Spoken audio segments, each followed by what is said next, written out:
Step number 3 তে যে সমস্ত বিষয়গুলি আলোচনা করলাম এই সমস্ত বিষয়গুলি একটু বেশি অ্যাডভান্স লেভেলের। তাই এই সমস্ত বিষয়গুলো শিখতে 1 থেকে 3 মাস সময় লাগতে পারে।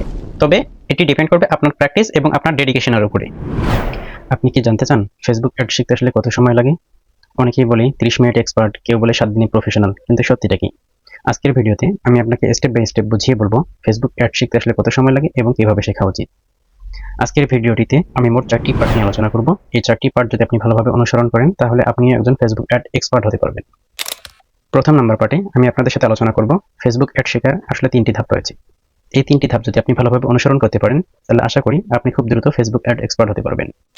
দ্বিতীয় নাম্বার পার্টে আমি আলোচনা করব আপনি যদি একজন ফেসবুক অ্যাড এক্সপার্ট হতে চান তাহলে আপনার জন্য কি কি শেখা জরুরি। তৃতীয় নাম্বার পার্টে আমি আলোচনা করব সাধারণত নতুনরা যে সমস্ত ভুল করে সেই সমস্ত ভুলগুলো আপনি কিভাবে এড়িয়ে চলবেন। চতুর্থ নাম্বার পার্টে আমি আলোচনা করব যদি দ্রুত শিখতে চান তাহলে কি করবেন। তাহলে চলুন দেরি না করে আজকের ভিডিওটি শুরু করা যাক। পার্ট নাম্বার 1, ফেসবুক অ্যাড শেখার মূলত 3টি স্টেপ রয়েছে। স্টেপ নাম্বার 1, বেসিক শেখা। আপনি যদি ফেসবুক অ্যাডস এক্সপার্ট হতে চান তাহলে সর্বপ্রথম আপনার বেসিক ধারণা ক্লিয়ার থাকতে হবে। এর মধ্যে সবথেকে গুরুত্বপূর্ণ হলো Facebook ads manager, campaign structure এবং অবজেক্টিভ। ফেসবুক অ্যাডস ম্যানেজার এটি হলো ফেসবুকের অফিসিয়াল প্ল্যাটফর্ম যেখান থেকে আপনি অ্যাড তৈরি, সেটআপ এবং অপটিমাইজ করতে পারবেন। অ্যাড সেট, এখান থেকে বাজেট, অডিয়েন্স, প্লেসমেন্ট এবং শিডিউলিং করা হয়। অ্যাড, এটি হলো আসল বিজ্ঞাপন যেখানে ইমেজ, ভিডিও, টেক্সট এবং সিটিএ থাকে, অর্থাৎ কল টু অ্যাকশন থাকে। অবজেক্টিভ অর্থাৎ লক্ষ্য নির্ধারণ করা। ফেসবুকের মূলত 3টি ক্যাটাগরিতে অ্যাড অবজেক্টিভ আছে: অ্যাওয়ারনেস, কনসিডারেশন এবং কনভার্সন। অ্যাওয়ারনেস হচ্ছে ব্র্যান্ড বা প্রোডাক্ট সম্পর্কে মানুষকে জানান দেয়। কনসিডারেশন বলতে মূলত বোঝায় ওয়েবসাইটে ট্রাফিক আনা, মেসেজ পাওয়া এবং লিড সংগ্রহ করা।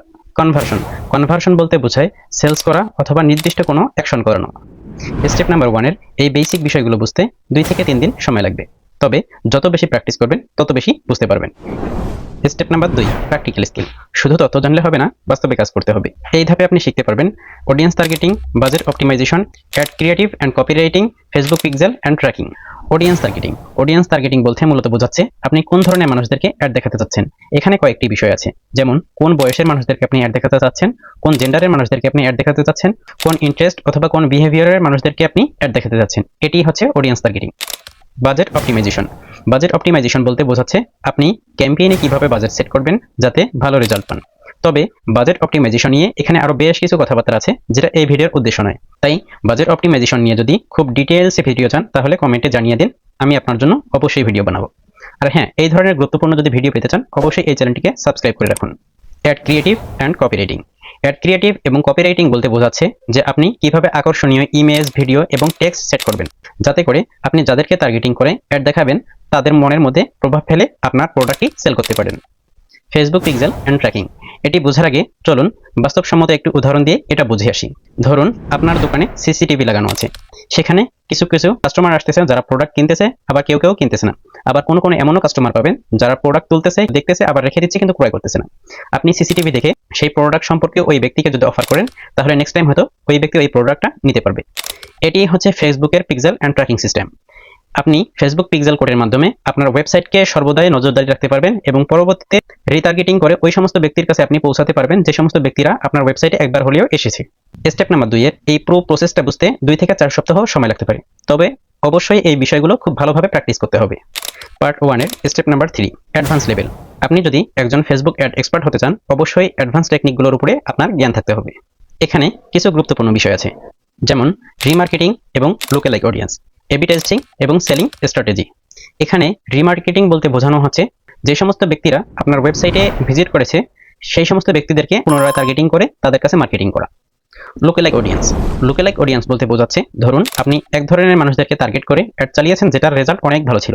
এখন আপনি চাচ্ছেন যে এই ধরনের ব্যক্তিদের মতো আরো যারা ব্যক্তি আছে তাদেরকে আপনি টার্গেট করে অ্যাড চালাবেন। এটি হচ্ছে লুকঅ্যালাইক অডিয়েন্স। তবে এই লুকঅ্যালাইক অডিয়েন্স সম্পর্কে আরো বিস্তারিত ভিডিও আসবে খুব দ্রুত ইনশাআল্লাহ। এবি টেস্টিং বলতে বোঝানো হচ্ছে আপনার ক্যাম্পেইনের পরীক্ষা করা। উদাহরণস্বরূপ বলা যেতে পারে ধরুন আপনি 2টি বা 3টি অ্যাড রান করেছেন। এখন আপনি চাচ্ছেন যে আপনার এই 2টি বা 3টি অ্যাডের মধ্যে থেকে যে সমস্ত একটা ভালো পারফরমেন্স করবে সেটাকে নিয়ে আপনি এগোবেন। এভাবেই এবি টেস্টিং এর মাধ্যমে আপনি আপনার উইনিং অ্যাডকে নিয়ে এগিয়ে যেতে পারবেন। সেলিং স্ট্র্যাটেজির মূল ধারণা হচ্ছে কম বাজেটে অ্যাড শুরু করে কিভাবে ধীরে ধীরে বড় বাজেটে ক্যাম্পেইন চালাবেন। স্টেপ নাম্বার 3 তে যে সমস্ত বিষয়গুলি আলোচনা করলাম এই সমস্ত বিষয়গুলি একটু বেশি অ্যাডভান্স লেভেলের, তাই এই সমস্ত বিষয়গুলো শিখতে 1 থেকে 3 মাস সময় লাগতে পারে, তবে এটি ডিপেন্ড করবে আপনার প্র্যাকটিস এবং আপনার ডেডিকেশনের উপরে। পার্ট নাম্বার 2, কি কি শেখা জরুরি। শুধু ফেসবুক অ্যাডস ম্যানেজার জানলেই যথেষ্ট নয়, আরও কিছু গুরুত্বপূর্ণ স্কিল লাগবে। 1 নাম্বার, কপিরাইটিং এবং ক্রিয়েটিভ ডিজাইন। এখানে দুটি বিষয় বলা যেতে পারে: আকর্ষণীয় হেডলাইন ও সিটিএ কিভাবে লিখতে হয়, ভালো পারফরম্যান্সের জন্য কোন ধরনের ভিডিও এবং ইমেজ ব্যবহার করা উচিত। 2 নম্বরে, অ্যানালাইসিস অ্যান্ড অপটিমাইজেশন। কিভাবে বুঝবেন যে আপনার অ্যাড ঠিকমতো কাজ করছে, কোন কোন ম্যাট্রিক্সগুলো মনিটর করবেন, যেমন সিটিআর, সিপিসি, কনভার্সন রেট। 3 নম্বরে, বাজেটিং অ্যান্ড স্ট্র্যাটেজি। দৈনিক দিন কত টাকা খরচ করবেন, কোন অবজেক্টিভের জন্য কত টাকা বাজেট লাগবে। পার্ট নাম্বার 2 এর এই স্কিলগুলো শিখতে গেলে আলাদা করে 2 থেকে 3 সপ্তাহ সময় নিতে পারেন। পার্ট নাম্বার 3, সাধারণ ভুলগুলো এড়িয়ে চলতে হবে। অনেকেই ফেসবুক অ্যাড শিখতে গেলে শুরুতেই কিছু ভুল করে, যেই ভুলগুলোর কারণে তাদের টাকা এবং সময় উভয়টাই নষ্ট হয়। তাই সাধারণ ভুলগুলো এড়িয়ে চলা খুবই গুরুত্বপূর্ণ। ভুল নাম্বার 1, বুস্ট বাটন ব্যবহার করে ভুল সিদ্ধান্ত নেওয়া। বুস্ট বাটন মানে প্রফেশনাল টুলস নয়, এখানে অনেক অপশন লিমিটেড থাকে। তাই আপনি যদি একজন ফেসবুক অ্যাড এক্সপার্ট হতে চান, অবশ্যই অবশ্যই অবশ্যই বুস্ট বাটন থেকে দূরে থাকুন এবং ফেসবুক অ্যাডস ম্যানেজার ব্যবহার করুন। ভুল নাম্বার 2, অডিয়েন্স রিসার্চ না করা। ফেসবুকে সাধারণত আমরা যে সমস্ত মানুষরা অ্যাড চালাই, তাদের মধ্যে বেশিরভাগ মানুষ ফেসবুকে অ্যাডস চালানোর জন্য অডিয়েন্স রিসার্চ করে না। এটি সবথেকে বড় ভুল। অডিয়েন্স যদি আপনি রিসার্চ না করেন, তাহলে কখনো সঠিক অডিয়েন্সের কাছে আপনি পৌঁছাতে পারবেন না, আপনার অ্যাডও পৌঁছাতে পারবে না। আর আপনি কখনো সঠিক অডিয়েন্সের কাছে পৌঁছাতে না পারলে আপনার প্রোডাক্ট বা সার্ভিস সেল করতে পারবেন না। যদি সঠিক অডিয়েন্স রিসার্চ করা না হয়, তাহলে আপনার টাকা অযথাই নষ্ট হবে। তাই এই ব্যাপারটাকে একটু বেশি গুরুত্ব দিবেন। ভুল নাম্বার 3, প্রথম দিনেই বড় বাজেট দিয়ে অ্যাড রান করা। আমরা অনেকেই মনে করি বড় বাজেট দিয়ে অ্যাড রান করলে খুব দ্রুত ভালো রেজাল্ট পাবো, কিন্তু এটি সম্পূর্ণ একটি ভুল ধারণা। প্রথম দিনেই আপনাকে ছোট বাজেট দিয়ে অ্যাড রান করতে হবে, এরপরে আপনার অ্যাডের রেজাল্ট দেখে আস্তে আস্তে আপনার অ্যাডটাকে স্কেল করতে হবে। পার্ট নাম্বার 4, যদি দ্রুত শিখতে চান তাহলে কি করবেন। ফেসবুক অ্যাডস দ্রুততম শেখার একমাত্র উপায় হচ্ছে স্টেপ বাই স্টেপ একটি গাইডলাইন ফলো করুন। 2 নম্বর উপায় হচ্ছে আপনাকে প্রচুর প্র্যাকটিস করতে হবে। প্র্যাকটিস করার জন্য আপনি আপনার নিজের পেজে ছোট বাজেট দিয়ে অ্যাড রান করে দেখতে পারেন। 3 নাম্বার, আরেকটি গুরুত্বপূর্ণ দিক হচ্ছে এক্সপার্টদের ফলো করতে হবে এবং তাদের স্ট্র্যাটেজিগুলো দেখতে হবে।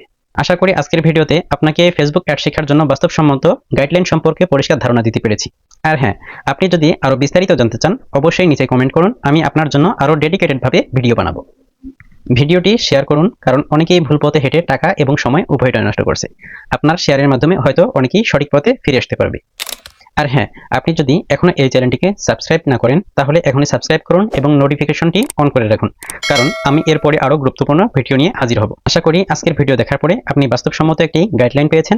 তবে আর দেরি কেন, এখনই কাজে লেগে পড়ুন এবং নিজের সময়কে কাজে লাগিয়ে সফল হন। আপনার জন্য শুভকামনা।